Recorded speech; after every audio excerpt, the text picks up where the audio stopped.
Assalamualaikum warahmatullahi wabarakatuh. Teman-teman sekalian selalu dirahmati Allah.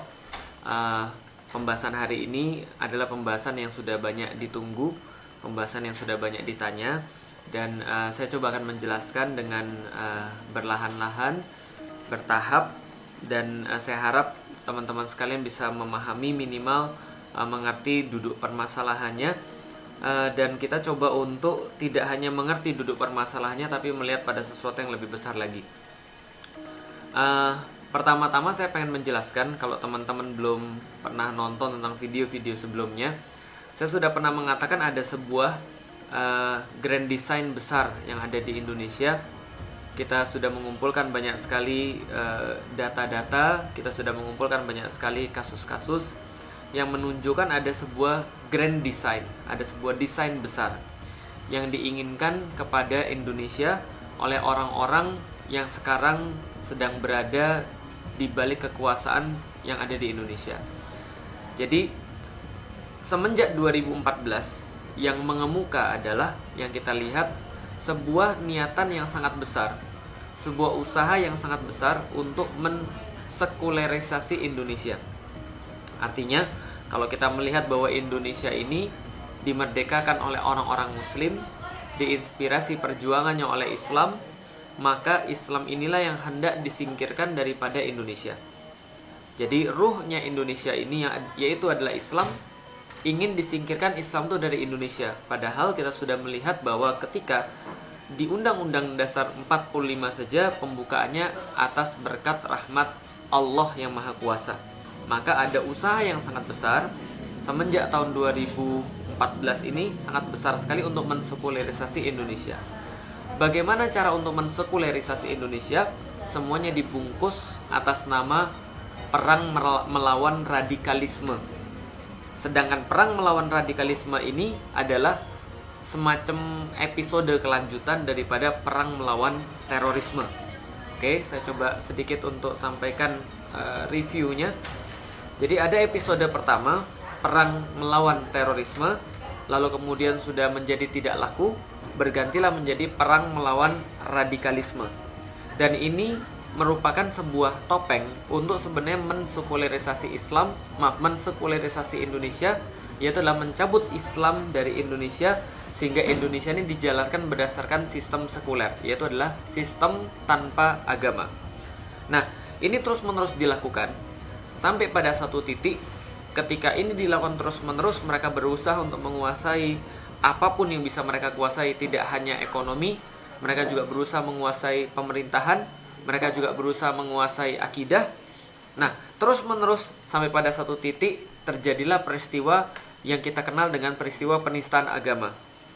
Untuk berkuasa, mereka ingin mencabut Islam daripada cara berpikir umat, sehingga mereka katakan sebuah bentuk intoleransi adalah ketika kita menginginkan, atau orang-orang muslim menginginkan pemimpin berdasarkan syariat Islam atau pemimpin berdasar Al-Quran. Sampai kemudian keluar kata-kata jangan mau dibohongi dengan syariat Islam, atau jangan mau dibohongi dengan Al-Quran, atau dan sejenisnya. Peristiwa penistaan agama ini kemudian memicu sebuah gelombang protes, gelombang yang kemudian melawan itu untuk menunjukkan identitas Islam itu masih ada di Indonesia dengan sangat kuat sekali. Muncullah 411 dan 212. Dari situ kita bisa melihat ada sebuah kekuatan baru yang muncul di Indonesia, yaitu adalah kekuatan-kekuatan yang selama ini tidak berdasarkan basis ormas-ormas yang memang selama ini muncul dan besar di Indonesia.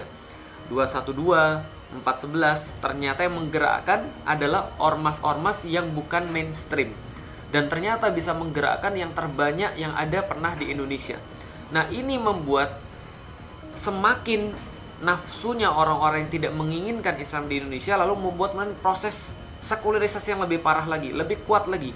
Mereka mengatakan ini tidak boleh dibiarkan. Kenapa? Karena 212, 411 adalah bagian daripada munculnya atau naiknya radikalisme, naiknya kaum intoleransi, naiknya orang-orang yang anti terhadap keberagaman, sehingga mereka memunculkan jargon untuk melawan kaum Islamis ini, atau orang-orang yang mulai sadar dengan Islam ini, orang-orang yang mulai tercerahkan dengan dakwah ini. Maka mereka memunculkan jargon-jargon yang seolah-olah bertentangan dengan Islam. Seperti apa? Saya Indonesia, saya Pancasila. Saya toleran, saya beragam. Berarti seolah-olah Indonesia ini tidak boleh Islam dan Islam tidak boleh Indonesia. Kalau kamu mau syariat, berarti kamu tidak UUD 45. Kalau kamu mau Islam, berarti kamu tidak konstitusional. Kalau kamu mau pemimpin Islam saja, kamu tidak toleran. Kalau kamu mau pemimpin berdasarkan Quran saja, berarti kamu tidak beragam. Dan seterusnya, dibenturkan. Dari situ dimunculkan ada satu harus musuh bersama yang merupakan simbol daripada radikalisme. Dimunculkanlah kemudian HTI di situ, khilafah di situ, dimunculkan untuk seolah-olah simbol daripada radikalisme, dihancurkan, dijadikan kartu mati dengan undang-undang yang ormas itu, lalu kemudian jadilah peristiwa seperti sekarang. Oke, saya coba singkat sedikit. Dari peristiwa 411, 212, umat memiliki pahlawan-pahlawan baru. Umat memiliki harapan-harapan baru. Ulama-ulama yang mereka kemudian nanti-nantikan, yang sudah lama mereka ingin-inginkan. Salah satunya adalah Habib Rizik Syihab. Nah, ini kemudian yang harus kemudian kita pahami. Dan ada banyak sekali kemudian pahlawan-pahlawan yang lain yang mengambil momen ketika 411 dan 212 itu, lalu kemudian mereka menempati hati umat, mereka menempati sanubari umat, mereka menjadi harapan umat lebih daripada orang-orang yang selama ini digadang-gadang oleh mereka yang tidak suka dengan Islam untuk dalam tanda kutip dijadikan ulama panutan. Sebaliknya, dalam tanda kutip, ulama-ulama panutan mereka itu, yang mereka setting untuk jadi ulama panutan bagi umat, malah kemudian ditolak oleh umat karena pemikiran-pemikiran mereka yang liberal, pemikiran-pemikiran mereka yang asing bagi umat, dan pemikiran-pemikiran mereka yang lebih dekat kepada pemikiran barat, dan orang-orangnya pun lebih dekat dengan orang-orang barat, lebih dekat kepada penguasa, lebih toleran kepada asing, lalu kemudian justru berlaku kasar terhadap saudara-saudaranya sendiri. Oke, dari sini ada sebuah proses, kita sudah sampaikan, ada radikalisme, lalu kemudian ada terorisme yang digadang-gadang, lalu kemudian ada sebuah usaha, kemudian respon dari sana berupa kemudian kaum muslim yang menampakkan keislaman mereka, dan dari situlah muncul yang kita kenal sekarang, seolah-olah yang bisa kita lihat sekarang, keislaman ini ditekan, tidak boleh dimunculkan. Dari situlah kemudian termasuk yang tidak boleh dimunculkan adalah simbol-simbol Islam. Oke, nyambung sampai di sini ya. Jadi termasuk bagian daripada sekularisasi adalah desakralisasi simbol-simbol Islam, termasuk di dalamnya stigmatisasi simbol-simbol Islam, monsterisasi simbol-simbol Islam. Dari situ mulai ulama-ulama dimonsterisasi, distigmatisasi negatif. Muncul kasus chat mesum. Muncul kemudian tuduhan. Misalnya bagi saya, Felix Xiao itu radikal nomor 2 di Indonesia. Ingin mengganti negara.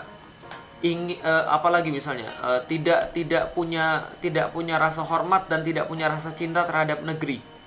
Mengganggu dan mengancam ketenangan serta menyebabkan ketegangan dan seterusnya. Kenapa? Ini mereka coba untuk melabel. Di sisi lain, mereka coba untuk mendesakralisasi simbol-simbol Islam sebagaimana yang dulu pernah mereka lakukan lewat gerakan Islam liberal. Misalnya dengan mengatakan bahwa Al-Quran itu tidak suci. Nabi Muhammad itu adalah cuma tokoh biasa saja. Ini dilakukan terus-menerus dilakukan desakralisasi simbol-simbol Islam.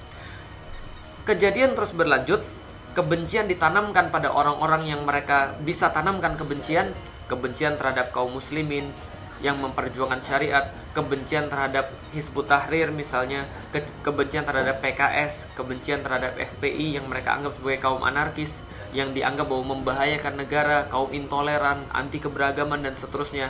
Akhirnya kebencian ini berujung kepada kasus pembakaran bendera tauhid. Nah, kita masuk pada pembahasannya, pada pembakaran bendera tauhid. Nah, nyata-nyata di situ yang dibakar adalah bendera tauhid yang kita nggak tahu didatangkan oleh siapa di situ, tapi yang jelas dibakar dengan penuh amarah, dengan penuh jumawa. Yang dibakar itu tidak ada satupun seperti yang mereka klaim, tapi yang dibakar benar-benar bendera tauhid. Saya sudah sampaikan, saya yakin tidak seorang pun muslim itu tega membakar kalimat tauhid. Tapi orang-orang yang membakar itu, saya yakin mereka hanyalah orang-orang yang terprovokasi. Mereka kemudian tertipu, memakan sebuah anggapan bahwa itu adalah bendera HTI. Padahal tidak ada satupun kemudian tulisan HTI di situ. Hizbut Tahrir misalnya, tidak ada satupun. Tapi mereka membakarnya karena provokasi-provokasi itu. Tapi yang dibakar adalah bendera tauhid, sehingga protes meluas. Kenapa? Kaum muslimin yang manapun tidak ada yang rela ketika melihat lafaz Allah dan lafaz Rasulnya itu dibakar. dengan sangat jumawa. Maka protes di mana-mana berlangsung, lalu kemudian jadilah aksi bela tauhid. Nah, apa yang kemudian dituntut dari situ? Sebuah angin yang baru untuk menuntut bahwa kalau andaikan ini tidak diproses, maka betul ini sebenarnya rezim yang ingin mensekulerisasikan.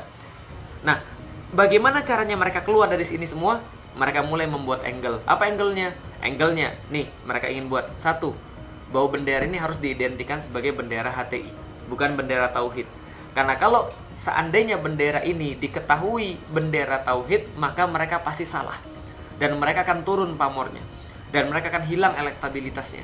Makanya yang pertama, harus disampaikan bahwa ini bendera tauhid. Kalaupun tidak bisa, disampaikan bahwa oke lah, ini bendera tauhid, kami cuma membakar untuk mensucikan, untuk menghormatinya. Yang ketiga, dibuatlah kemudian isu bahwa ada orang-orang berkedok tauhid. Jadi makar berkedok tauhid. Ini yang mereka kembangkan hashtagnya. Dan ini orang-orangnya sama. Ini adalah terorganisir, tersistematis. Makar berkedok tauhid, mereka katakan. Bahwa sama seperti ISIS, sama seperti organisasi-organisasi jihad yang lain yang memakai kalimat tauhid untuk kemudian berlindung di balik itu menjadikan kedok. Dan mereka kemudian menuduh orang-orang yang di Indonesia, muslim di Indonesia juga melakukan hal yang sama. Ini untuk apa? Untuk keluar daripada jeratan tadi. Untuk keluar daripada sebuah anggapan bahwa mereka membakar bendera tauhid dan ketahuan untuk mendesakralisasi simbol-simbol Islam. Dan kalau mereka bisa melakukan ini semuanya, maka betul simbol-simbol Islam jadi tidak sakral lagi. Besok-besok orang akan dengan mudah mengambil bendera tauhid milik orang lain, ataupun menyita kemudian lambang-lambang tauhid, yang menyita simbol-simbol Islami sebagaimana pernah dilakukan di Turki ketika zamannya Mustafa Kemal. Ini kemudian dilakukan. Apalagi mereka katakan, jangan suriahkan Indonesia. Ini adalah hashtag yang juga diangkat oleh orang-orang yang sama. Nah, sebagai puncak daripada makar yang mereka lakukan, mereka kemudian orang-orang yang sama yang mempunyai kekuatan ternyata membuat sebuah aksi intelijen, yaitu adalah yang kita dapat menempelkan bendera tauhid, menempelkan lafaz la ilaha illallah, lalu kemudian di tempatnya Habib Rizik yang ada di Arab Saudi, kemudian menghubungi pihak berwajib, seolah-olah ini adalah bentuk perlawanan daripada Habib Rizik. Habib Rizik yang tidak paham tentu saja menjelaskan bahwa ini adalah bukan yang beliau lakukan. Kenapa? Karena memang bukan yang dilakukan oleh beliau, tapi sengaja ditempelkan untuk memancing sebuah kekeruhan. Lalu dari situlah mereka membuat angle yang baru, yang kelihatannya sangat sempurna sekali. Apa angle-nya? Habib Rizik meminta untuk memasang bendera tauhid, tapi dia sendiri memasang bendera tauhid lantas dipermasalahkan. Lihat, Arab saja, negeri yang asalnya kaum muslimin, menolak adanya bendera tauhid dan menganggap bahwa itu adalah sebuah bagian daripada aksi terorisme. Mulai mengidentikan di sini, berarti itu bendera HTI bukan bendera tauhid, itu bendera ISIS bukan bendera tauhid, dan seterusnya dan seterusnya dan seterusnya. Semua aksi itu untuk membenarkan perkataan-perkataan mereka. Oke, kita akan coba jawab satu persatu. Yang pertama, teman-teman sekalian, tolong jangan gagal paham, tolong jangan digeser kemana-mana bahwa kasus ini adalah kasus aksi intelijen. Ini adalah aksinya orang-orang yang tidak suka kepada Habib Rizik, tidak suka terhadap perjuangan Islam di Indonesia, untuk kemudian membuat satu makar tertentu sehingga mereka bisa untuk melakukan angle-angle yang mereka suka. Ini yang bisa kita lihat. Maka ini harus kemudian difahami terlebih dahulu, bahwa ini yang pertama, jangan digeser kemana-mana. Ada sebuah aksi intelijen yang kemudian membuat segala macam ini jadi kisruh. Jadi jangan diarahkan pada yang lain dulu. Ini yang pertama. Yang kedua, Habib Rizik memang memerintahkan untuk memasang bendera-bendera itu di Indonesia. Kenapa? Karena sebagai bagian daripada penjelasan terhadap umat Islam di Indonesia, karena respon daripada pembakaran bendera tauhid yang ada di Garut. Maka ini sangat wajar sekali. Kenapa? Karena yang dibakar di Indonesia, lantas yang diminta untuk dipajang adalah di Indonesia, untuk menunjukkan bahwa ini adalah lafaz tauhid yang tidak terkait dengan bendera siapapun dan organisasi apapun, sebagaimana klaim mereka ingin mensekulerkan Indonesia tadi. Jadi apa salahnya? Di mana salahnya? Permasalahannya kalau mereka ingin mengambil apple to apple, kalau mereka berani membakar bendera tauhid di Arab Saudi, baru kemudian kita akan pasang kemudian semuanya di situ. Tapi lakukan dulu yang sama kalau memang berani. Nah, ini baru apple to apple. Jadi jangan kemudian fakta ini kemudian diputar balikkan. Jangan kemudian fakta ini diselewengkan. Faktanya adalah ada orang yang kemudian menyengaja untuk melakukan hal seperti itu. Yang berikutnya coba kita lihat teman-teman sekalian. Coba kita lihat, andaikan apa yang mereka inginkan semuanya terjadi, alias bendera tauhid ini dianggap sebagai benderanya HTI atau benderanya organisasi tertentu, maka apa yang terjadi? Kaum muslimin akan takut dengan lafaz mereka sendiri, akan takut dengan tauhid mereka sendiri, syahadatain mereka sendiri. Di situ tertulis La ilaha illallah Muhammad Rasulullah. Mereka kemudian menjadi bermasalah dengan tauhid mereka sendiri. Desakralisasi simbol-simbol Islam. Hari ini tauhid, besok Al-Quran. Setelah Al-Quran bisa jadi salat. Setelah salat bisa jadi KTP Islam. Setelah KTP Islam bisa jadi orang ngomong Islam aja nggak berani. Dan ini sudah pernah terjadi dulu ketika di Turki terjadi sekularisasi yang sama, ingin menghapus simbol-simbol Islam daripada negeri-negeri kaum muslimin. Lalu kemudian berbangga dengan simbol-simbol yang tidak islami, berbangga dengan simbol-simbol kufur, berbangga dengan aturan-aturan selain aturan Islam. Ini yang mereka inginkan, yang harus kemudian ada dalam pikiran kita. Nah, maka teman-teman sekalian, ini adalah sesuatu yang benar-benar harus kita awas dengan perkara-perkara yang menjadi makar-makar orang-orang seperti ini. Dan coba teman-teman sekalian, kalau mereka mengatakan Arab aja nggak suka dengan kalimat tauhid kok, ini lucu. Kenapa? Mendada Arab. Padahal orang-orang yang sama yang berkoar-koar tentang Arab aja begini, Arab aja begini, kenapa kita begini, kenapa kita begini. Kalau Arab aja kemudian tidak memperbolehkan kalimat tauhid, kenapa kita nggak ikut-ikutan? Orang-orang yang sama yang selama ini justru kemudian nyinyir terhadap orang-orang Arab, nyinyir terhadap Arab Saudi, nyinyir terhadap Islam, tiba-tiba mereka mendada Arab. Lah kalau seandainya mereka ingin semuanya terjadi, kenapa nggak diambil sekalian hukum-hukum Islam diterapkan sebagaimana di Arab Saudi? Minimal misalnya hukuman bersifat sanksi misalnya. Atau kenapa kemudian nggak semuanya diambil? Seperti misalnya ketika semua orang-orang harus berkerudung, LGBT tidak boleh, penistaan agama tidak boleh. Artinya apa? Orang-orang ini hanya mengambil bagian yang mereka suka, lalu kemudian menjadikan dalil untuk kemudian menyerang orang-orang yang Islami. Untuk menjadikan seolah-olah orang-orang yang ingin bendera tauhid itu berkibar adalah seolah-olah salah. Yang ketiga, yang berikutnya, Arab Saudi bukan standar Islam. Standar Islam sudah jelas adalah Al-Quran dan Sunnah. Rasulullah Shallallahu Alaihi Wasallam itu pernah bersabda, "Taraktu fikum amroin, lan tadillu abadan in tamassaktum bihima." Ada dua perkara yang kalian tidak akan pernah tersesat selama-lamanya asalkan kalian berpegang pada keduanya, Al-Quran, As-Sunnah, yaitu adalah Al-Quran dan Sunnah, Kitabullah was Sunnah. Ini adalah dua hal yang menjadi simbol Islam dan sumber Islam. Dan dari situlah kita mendapatkan bahwasanya bendera Rasulullah Sallallahu Alaihi Wasallam itu berwarna putih dan berwarna hitam. Kanat royatu Rasulillahi Sallallahu Alaihi Wasallam sauda waliwa'uhu abyad. Bahwa sesungguhnya panji Rasulullah Sallallahu Alaihi Wasallam berwarna hitam dan benderanya berwarna putih. Hadis riwayat Ahmad, Tirmizi. Dalam kemudian Fathul Bari, Imam Ibnu Hajar al-Asqalani menyatakan dengan sangat jelas, maktubun alaih la ilaha illallah Muhammadur Rasulullah. Sudah jelas, ini adalah dalil, ini adalah hadis bahwa orang-orang yang mengingkari dan mengatakan ini bendera HTI atau bendera organisasi, bendera ISIS dan sebagainya, ini mereka sama saja mengingkari hadis dan mereka ingin mengkriminalisasi bendera Rasulullah Sallallahu Alaihi Wasallam. Maka ini harus kita pegang teman-teman sekalian. Jangan termakan oleh isu-isu mereka. Mereka bisa berbuat apapun karena mereka lah yang merencanakannya. Orang-orang yang mengambil manfaat terbanyak, orang-orang yang mengambil provokasi terbanyak daripada peristiwa yang dialami oleh Habib Rizik, kemungkinan besar adalah orang-orang yang berada dalam kelompok yang sama, gerombolan yang sama, berada dalam komplotan yang sama.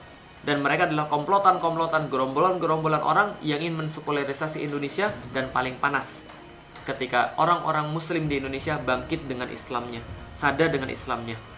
Yang terakhir saya pengen sampaikan pada teman-teman sekalian, Imam Syafi'i menyampaikan kepada kita satu nasihat yang sangat luar biasa.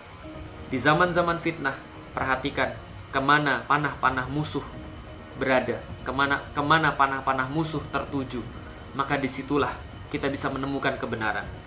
Perhatikan di barisan mana para penista agama berada. Perhatikan di barisan mana orang-orang yang membela LGBT berada. Perhatikan di barisan mana orang-orang liberal berada, maka di barisan itulah komplotan yang sama, di barisan itulah gerombolan yang sama, dan di seberang daripada itu bisa jadi ada sebuah kebenaran yang dipertahankan, bisa jadi ada sebuah kebenaran yang diperjuangkan, bisa jadi ada sebuah kebaikan untuk negeri kita. Mudah-mudahan menjadi manfaat teman-teman sekalian.